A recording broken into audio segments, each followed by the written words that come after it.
దేవుని పరిశుద్ధ గ్రంథంలో నుండి కొత్త నిబంధన పాఠముగా అపోస్తుడైన పౌలు ఫిలిప్పీ సంఘానికి రాసినటువంటి పత్రిక 2వ అధ్యాయము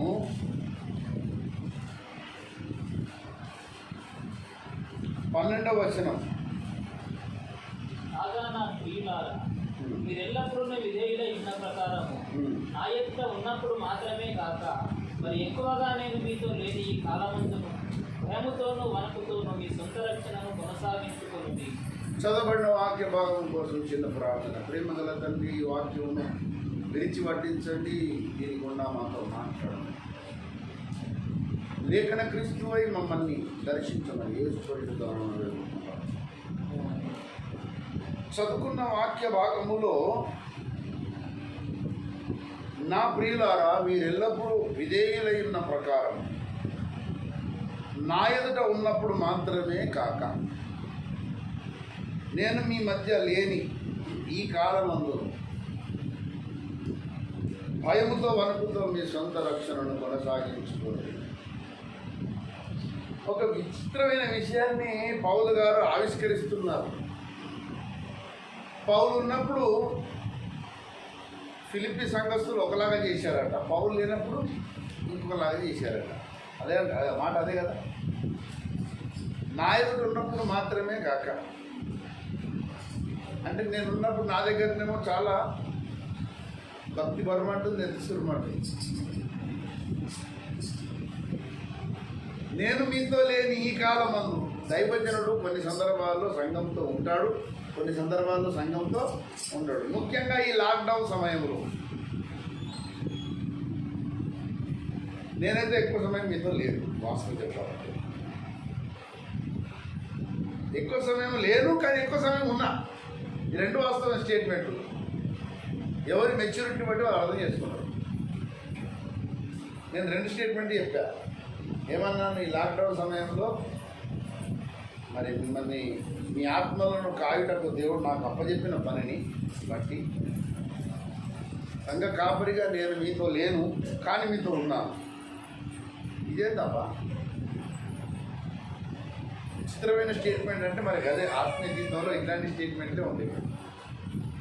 అది అర్థం చేసుకోవడానికి కూడా ఒక మెచ్యూరిటీ కావాలి. దైవ సేవకులు ఉన్నప్పుడు స్థితి ఒకలాగా ఉంటుంది, లేనప్పుడు ఒక స్థితి ఉంటుంది. ఇది మీకు చెప్పడానికే నేను పరిశుద్ధాత్మ ద్వారా ప్రేరేపించబడ్డాను. నిర్గమకాండం 32వ అధ్యాయము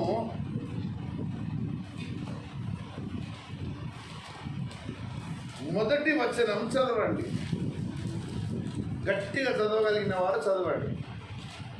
మోషే కొండ దిగకుండా తడవు చేయుట ప్రజలు చూచినప్పుడు. మోషే కొండ దిగకుండా తడవు చేయుట. మోషే కొండ మీదనే ఉన్నాడు. కొండ మీద ఉన్నప్పుడు ఇశ్రాయేలుతో మోషే ఉన్నట్ట లేదట? మీరు చెప్పాలి ఏమండి? ఆ లేఖనాన్ని చూస్తురా? మోషే కొండ దిగకుండా తడవు చేయుట ప్రజలు చూచినప్పుడు. మోషే వస్తలేడు. ఏమై అడ్డేపండి దొర ఇంకా వస్తలేడు. మోషే కనబడతలేడు. 40 రోజులు 40 రాత్రులు అయిపోయింది. మోషే లేని ఆ కాలమందు ఏం జరిగిందట? ప్రజలు అహరోను వద్దకు కూడి వచ్చి. అహరోను ఎవరు? యాజకుడు. మోషే పైన ఉన్నాడు. వినండి, చాలా జాగ్రత్తగా అద్భుతమైన విషయాలను దేవుడు ఆవిష్కరిస్తున్నాడు. మోషే కొండ మీద ఉన్నాడు. అహరోను యాజకుడు, is a priest, high priest, ప్రధాన యాజకుడు. ఇశ్రాయేల్ అందరూ కూడా వచ్చారు. కూడా చేంజ్ చేశారు. లెమ్ము, మా ముందర నడుచుటకు ఒక దేవతను మా కొరకు చేయము. ఇప్పుడు ఒక మాట నేను అడుగుతాను. ఇశ్రాయేల్ చెప్పినట్లు దేవుని యాజకులు వినాలన్నా, యాజకులు చెప్పినట్టు ఇశ్రాయేల్ వినాలన్నా? దైవజనుడు దూరం అయితే సిచ్యువేషను రివర్స్ అవుతుంది. చాలామంది అనుకుంటారు అయ్యగారికి ఏం తెలియదు. లాక్డౌన్ టైంలో ఎవరో ఎక్కడెక్కడ ఉన్నారో నాకు మొత్తం తెలుసు. ఎవరెవరు ఏం చేశారో నాకు వాసన వచ్చేస్తుంది. ఇప్పుడు ఇట్లా సజ్జ పోయి పల్లీలు వేస్తుంది అనుకో, ఇడికి వాసన వస్తుంది కదా. దానికి ఏమైనా ట్రైనింగ్ అవసరం మనం? ఎవడైనా చిన్నప్పుడు అని చెప్తాడు, అక్క వెళ్ళి చెప్తున్నా బాగా నాకు అలవాటు అయింది. అది ఎట్లా సహజమో నాకు కూడా అట్లాగే కొంత సహజంగా స్వతసిద్ధంగా దేవుడు ఇచ్చాడు కొన్ని లక్షణాలు. అది ఆయన ఇచ్చిండు, నాకు రాలేదు. పల్లీల వాసన కూడా మీకు ఎట్లా మీకు ఎట్లా దొరికిందో అట్లా నాకు అది దొరికింది. లాక్డౌన్ టైంలో ఈ సిచ్యువేషన్ నేను చూశాను.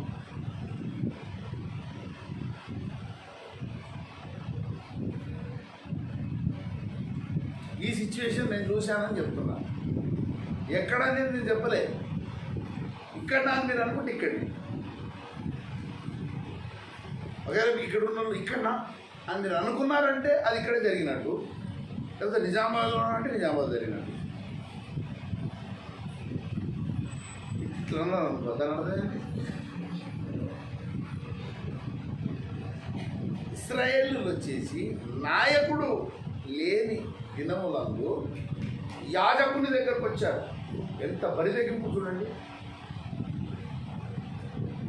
యాజకుడి దగ్గరకు వచ్చేసి యాజకుడు ఉండగా లెమ్ము డిమాండ్, మా ముందర నడుచుటకు ఒక దేవతను మా కొరకు. ఎంత బరిదెగింపు అండి ఇశ్రాయేలుది.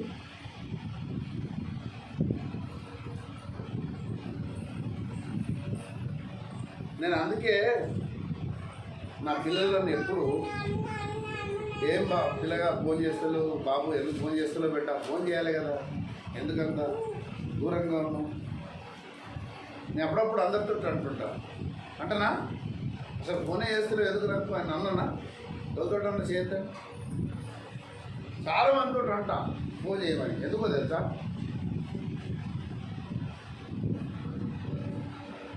ఇప్పుడు లేటెస్ట్గా నేను పాస్టర్, కానీ బిబ్లికల్గా నేను ఎవరిని?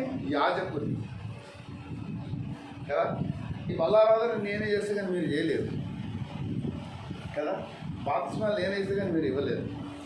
మీ పెళ్ళిళ్ళు నేనే చేసిన కదా. ఇంకొంతమంది నాది ఎప్పుడన్నా చూసుకుంటే ఆశకాల ప్రాణాన్ని దేవుడు తృప్తిపరుస్తాడు ఆయన. సో ఇలాంటి కార్యక్రమాలు యాజకుడే చేస్తారు కొంత. సో నేను ఎందుకు ఆ ఫోన్ చేయమంటానో మీకు ఇప్పుడు లేఖనబద్ధంగా చెప్తున్నా, వినండి. ద్వితీయోపదేశ కాండము 12వ అధ్యాయము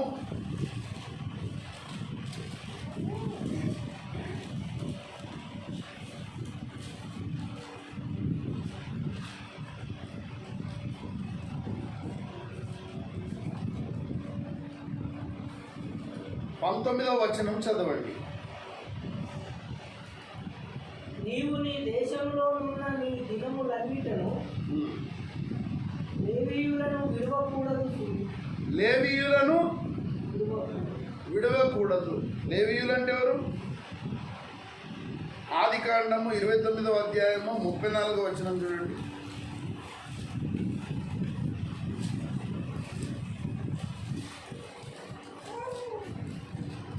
ఆమె మరలా గర్భవతి అయి కుమారుని కని తుదకు ఈసారి నా పెనిమిది నాతో హత్తుకొని ఉండును, అతనికి 3 కుమారులను కంటిని అనుకునేది.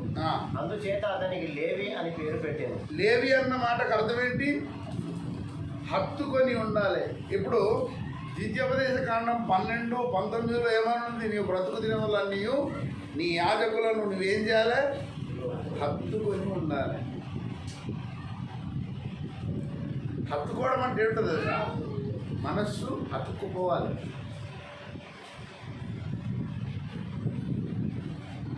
సంఘ సేవకునికి, సంఘ విశ్వాసికి మనస్సు హత్తుకుపోవాలి. గ్యాప్ ఉండొద్దు. గ్యాప్ ఉన్నదంటే సైతాన్ గాడు దూరినట్టు అర్థం. అర్థమైందా?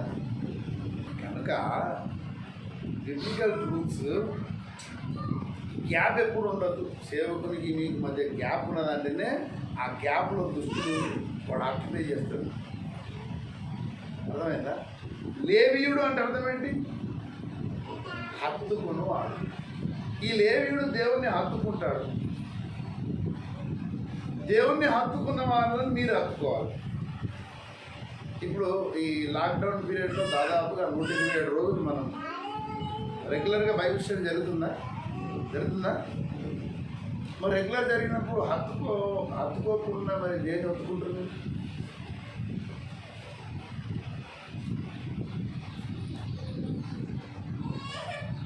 ఇట్లా డైరెక్ట్ దిగితే అర్థమవుతుంది, రంగంలో దిగితే అర్థమవుతుంది. దేవుణ్ణి హత్తుకున్న యాజకులను హత్తుకోవాలి అంటే అర్థమైందంటే వచ్చి గట్టి పట్టుకుని అనుకున్నాను అనుకో, నేను బలంకు నేను తట్టుకుంటున్నా, తమ్మాడగా కరోనా కంటే భయంకరమైన నొప్పి వస్తుంది. హత్తుకోవడం అంటే అట్లే కాదు, మనసుతో మనసుకి హత్తుకోవడం అన్నమాట. దావీదు యోనాతాను హృదయము ఒకరితో ఒకరి హృదయము పెనవేసుకొని పోయినని ఉంటుంది. అది హత్తుకొని ఉండడం, గ్యాప్ ఉండదు అన్నమాట. సరే వారం రోజులు గ్యాపు, కనీసం సండే మార్నింగ్ అన్న ఫోన్ కాల్ ఒకటి అన్న వస్తుంది, ఫోన్ చేయకపోతే నేను రావాలన్నట, రావద్దన్నా ఎట్లా తప్పదు కనుక సురేష్ చేస్తాడు. మిగతా ఫోన్ ఉండదు ఏముండదు, అసలు రాకపోతే ఇదేం సహవాసం అండి, నాకు అర్థం కాదు. దేవుని కుటుంబంలో మనం సభ్యులమేనా? ఇప్పుడు సురేష్ సుమలతో ఇద్దరు మాట్లాడుకుంటారా? ఎడమకం పడమకం ఉంటారా? అంటే గొడవైనప్పుడు ఎట్లా అటు ఇటు ఉంటారా? కానీ గుర్తప్పుడు ఎప్పుడు అభిముఖంగానే ఉంటారు. మరి కుటుంబం అన్నాక ఒకరినొకరు మాట్లాడుకుంటారు కదా. మరి దేవుని కుటుంబం అన్నప్పుడు ఒకరికొకరు మాట్లాడుకోవడం వద్దా? మన మధ్యలో ఏం గ్యాప్స్ ఉన్నాయి నాకు చెప్పండి. ఒక రీజన్ చేయండి, ఈ కారణం బట్టి ఫోన్ చేయలేదని ఒక న్యాయమైన రీజన్ చెప్పండి. అన్న పొలంలోకి పోయింది, పొలంలో ఏం చేసింది ధ్యానించిన వారి ఇంక గురించి.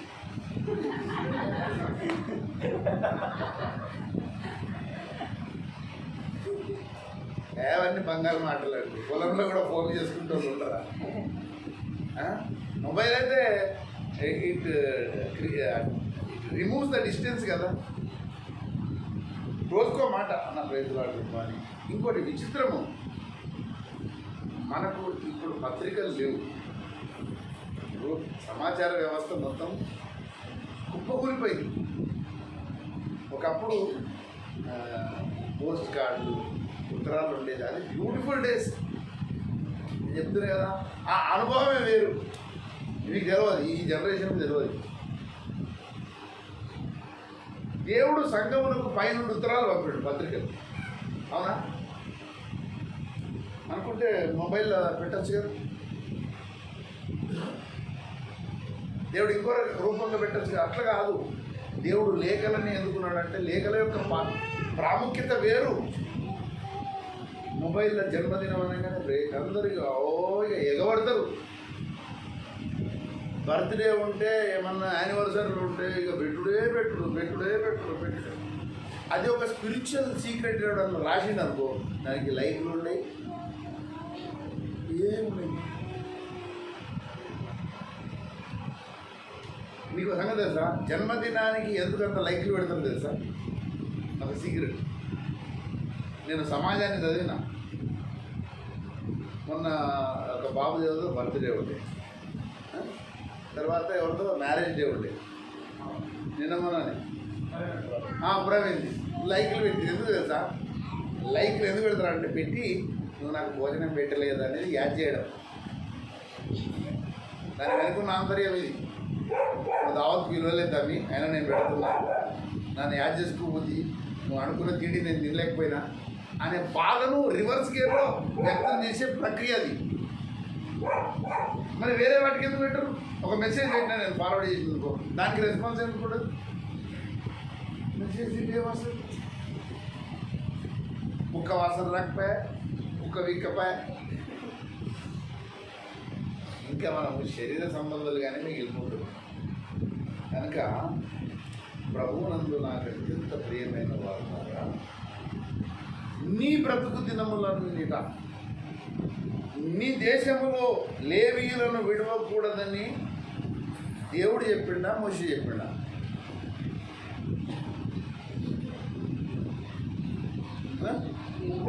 దేవుడు చెప్పి మరి మీరు దేవుడి మాట వినాలనా, నా మాట వినాను? దేవుడి మాటగా నేను నా మాట చెప్పాను కనుక దేవుని మాట వినాలి, నా మాట కూడా. కనుక నేను చెప్తున్నా కదా, దావీదు యోనాతాను ఎలా మనసులో కలిసిపోయారో అలా కలిసిపోవాలి. ఈ సమస్య ఉంటే చెప్పాలి. నీకు పెళ్ళే ఆపద ఉందనుకో, అదే చెప్పు నాతో. If your marriage is problem with you, just share that. Whatever the problem you are facing.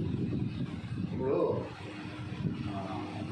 Bible స్టడీలో చాలా ప్రార్థనలు కూడా చేసాం కదా, ఎన్నో సాక్ష్యాలు కూడా విన్నాం. So it's wonderful. అదొక మంచి వేదిక. చాలా అద్భుతమైన సాక్ష్యాలు వింటున్నాను నేనైతే ఆ వేదిక మీద. అది విన్న వాళ్ళకి తెలుసు కదా, ఆ సంచారాల యొక్క మాధుర్యాన్ని అసలు మనసంతా ఉల్లాసభరితంగా మారిపోతుంది. హత్తుకుని ఉండుట అనేది చాలా శ్రేష్టమైనది. అయితే ఒక మాట చెప్తున్నాను మీకు, ఎప్పుడైతే లేవీని నువ్వు హత్తుకోవడానికి హెసిటేషన్ చేస్తున్నావో దాని అర్థమైంది తెలుసా? కొలసీలకు రాసిన పత్రిక 2వ అధ్యాయము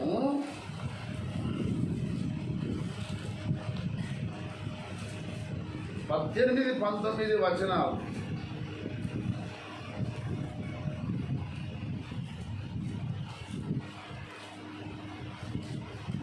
అతి వినయాసక్తుడై దేవదూతారాధన యందు ఇచ్చగలిగి తాను చూచిన వాటిని గురించి గొప్పగా చెప్పుకొనుచు తన శరీర సంబంధమైన మనస్సు వలన ఊరక ఉప్పొంగుచు శిరస్సును హత్తుకొనని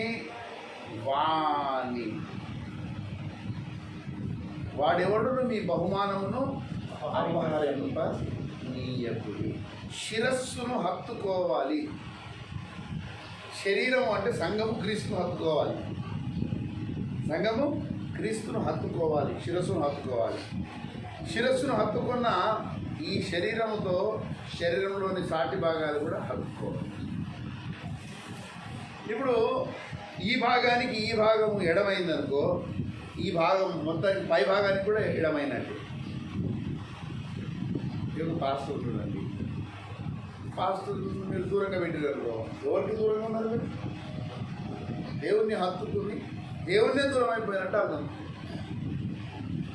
ఇది అర్థమైతే లేదు చాలామందికి. చెప్పినా వెలుగు, ఎందుకంటే లాజిక్ ఫెయిల్ అయినాక ఎవడేం చెప్పలేడు.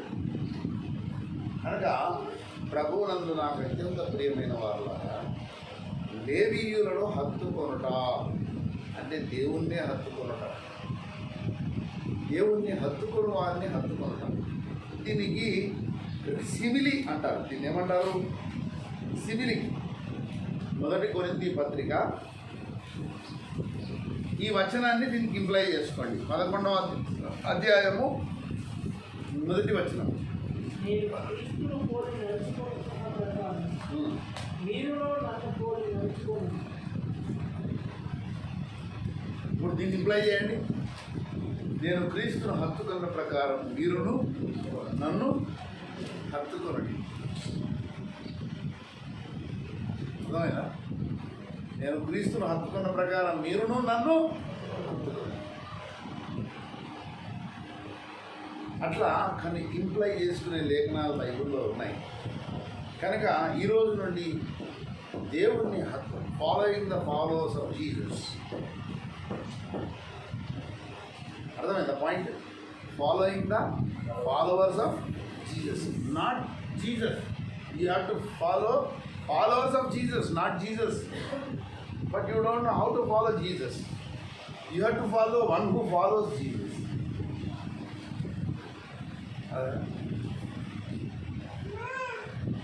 కనుక దేవుణ్ణి అనుసరించు వారలము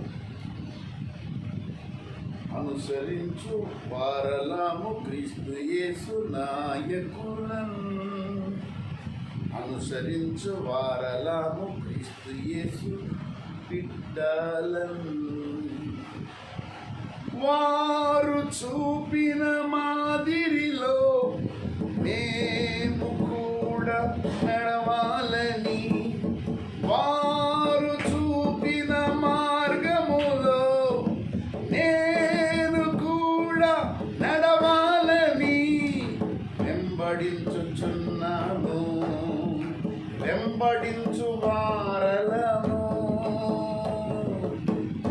వెంబడించు వారము క్రీస్తు యేసు నాయకులను, వెంబడించు వారలము క్రీస్తు యేసు బిడ్డలను. కనుక దేవుణ్ణి హత్తుకున్న వాడిని హత్తుకునే ప్రత్యక్షత కూడా కావాలి. లేవి అంటే ఎంబ్రాస్, హత్తుకుంటా, కౌగిలించుకుంటా. యాకోబు ఎబ్బోబు దేవుని దగ్గర ఏసేని పట్టుకున్నాడు కదా. పట్టుకున్నందుకు ఆయన పిల్లలుగా దేవుడు మనల్ని ఏమని పిలుస్తున్నాడు? యాకోబు సంతతి. మలాకి గ్రంథము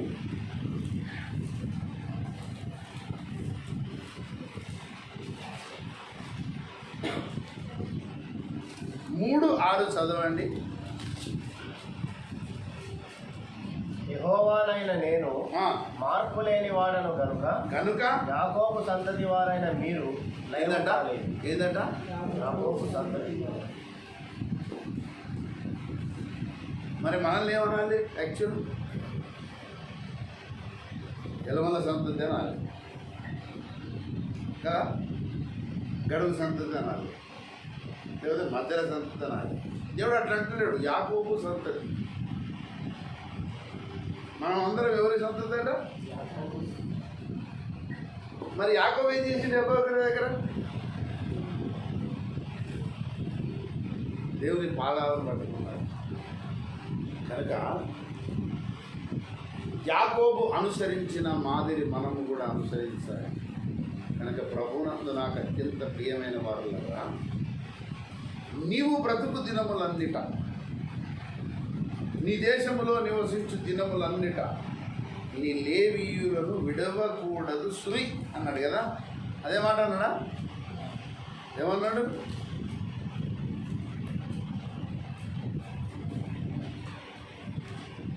మూలవాక్యం ఎటుపోయింది? మూలకు పోయిందా?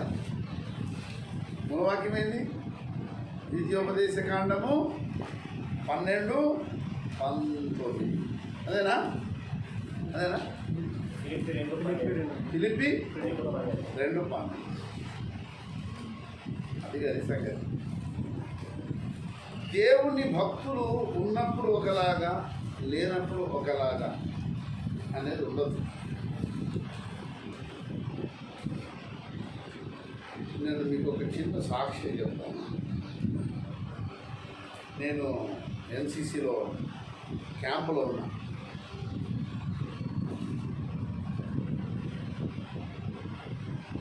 ప్రిఆర్టీసీ క్యాంప్ ఎట్లుండో మీకు తెలుసా? ప్రిఆర్టీసీ అసలు రెస్ట్ ఉండదు. సిఆర్టీసీ అంటేనే అలసిపోయేంత పని ఉంటుంది. Combined annual training camp CRTC అంటే. సిఆర్టీసీ అంటే బిఫోర్ ఆర్డీ క్యాంప్ పోయేటప్పుడు చేసేది సిఆర్టీసీ అంటారు. అసలు రాత్రి 12 గంటల దాకా ప్రాక్టీస్ నడుస్తుంది. మళ్ళీ మార్నింగ్ 4 o'clock రోల్ కాదు, రెస్ట్లెస్ ఉంటుంది. నేను దాదాపు 8 days అయింది. రిగరస్ ప్రాక్టీస్, రిగరస్ వర్క్ షెడ్యూల్లో కనీసం ఇట్లా పోయి బ్రేక్ఫాస్ట్ చేసి మళ్ళీ ఉరకాలి, మళ్ళీ లంచ్ చేసి ఒక 2 నిమిషాలు ఇట్లా ఉరకాలి, అట్లా నిద్ర పడుతుంది, మళ్ళీ ఉరకాలి. అసలు ఎక్కడ టైం దొరకట్లు నిద్ర వచ్చేసింది, అంత అలసిపోతుంది. 8 రోజులు నేను ప్రార్థన చేయలేదు. 8 days బైబిల్ చదవలే, 8 days ప్రార్థన చేయలేదు.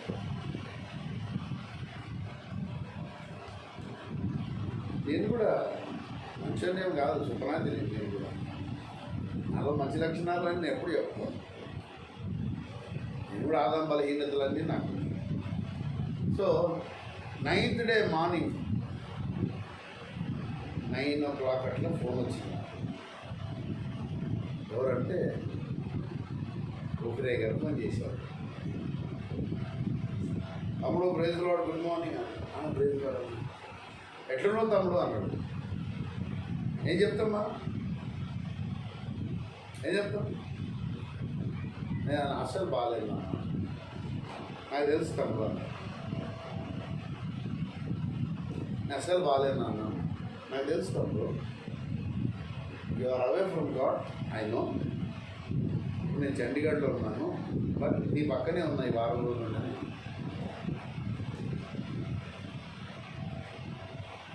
ఐఎమ్ ఇన్ చండీగఢ్ 3 days నుండి ఇక్కడే ఉన్నాను, కానీ ఈ వారం రోజులు నీ పక్కనే ఉన్నాను. I'm observing what is happening in your life.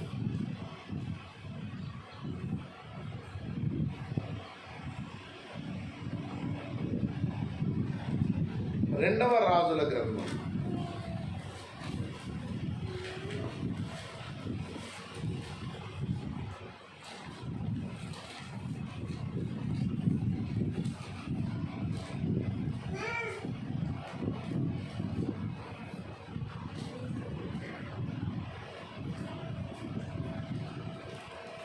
2వ రాజుల గ్రంథము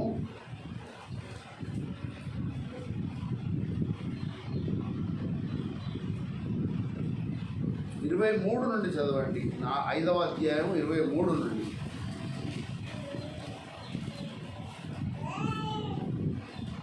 అందుకు నయమాను, నీకు అనుకూలమైతే రెట్టింపు వెండి తీసుకొని మరి బతిమాలి 2 సంచులలో 4 మరుగుల వెండి కట్టి 2 దుస్తుల బట్టలనిచ్చి తన పనివారిలో 2 మీద వాటిని వేయగా వారు గేహజీ ముందర వాటిని మోసుకొని పోయి మెట్ల దగ్గరకు వారు రాగానే వారి వద్ద నుండి గేహజీ వాటిని తీసుకుని ఇంటిలో దాచి వారికి సెలవీయగా వారు వెళ్ళిపోయి అతడు లోపలికి పోయి తన యజమానుని ముందర నిలువగా ఎలీషా వాణిని చూసి, గేహజీ నీవెచ్చట నుండి వచ్చినవని అడిగినందుకు వాడు, నీ దాసుడలైన నేను ఎచ్చటికి పోలేదనెను.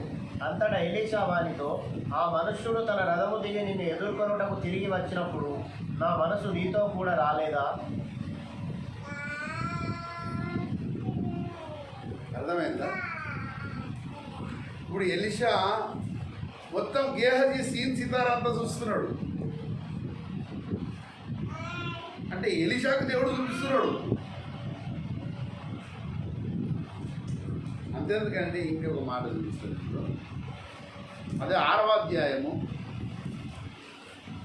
12వ వచనం చూడండి.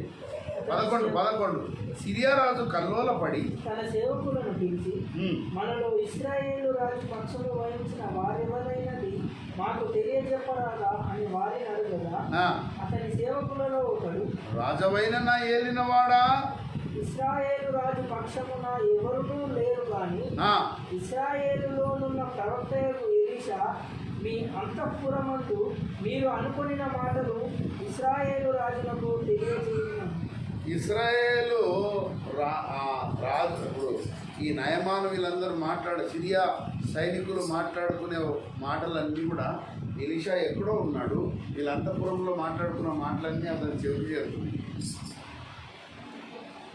దీన్ని బట్టి మీకు ఏమర్థమైంది?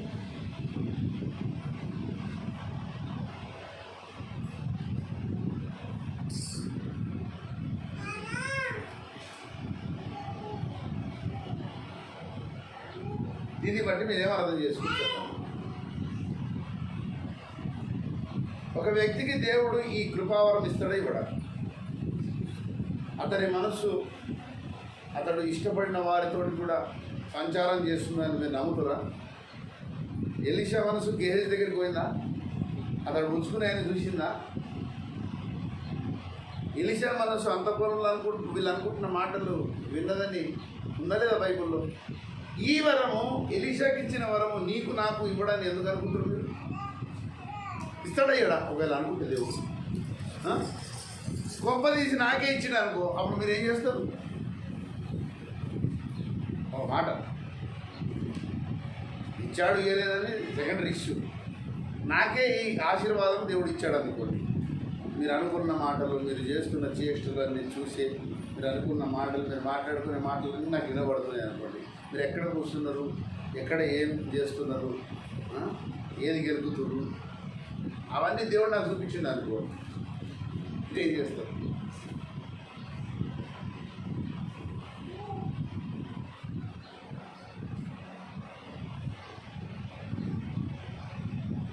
ఎవరి అంటే అన్ని చూపెట్టాడు దేవుడు సుమా. మరి అట్లా అనుకుని అపార్థం చేసుకునేది. ఏం చూపెట్టాలో అని చూపిస్తాడు. మిమ్మల్ని హెచ్చరిక చేయడానికి అవసరమైనా చూపిస్తాడు. మీరు ఎక్కడ బలహీన పడిపోతున్నారో మీ బలహీనతలో దేవుడు చూపిస్తాడు. ఎందుకంటే ప్రార్థన చేయడానికి. కనుక మీతో ఉన్నంతకాలం మీరు భక్తిగా ఉంటారు, కానీ మీతో లేని గడియలో మీరు ఎట్లున్నారనేదే దేవుడు లెక్క చూస్తాడు. దైవ సేవకులు లేనప్పుడు మీ భక్తి ఎలా ఉందో దానికే దేవుడు తూకం వేస్తాడు. మెన్నే టెక్కెల్ కుఫాల్సిన రాస్తుడు, అర్థమైందా? రాజులో కూర్చగా నీవు తక్కువగా. చాలా సందర్భాల్లో ఊపిరి గారు రాండి, ఎప్పుడు కనబడినోడు కూడా తయారవుతాడు అలా.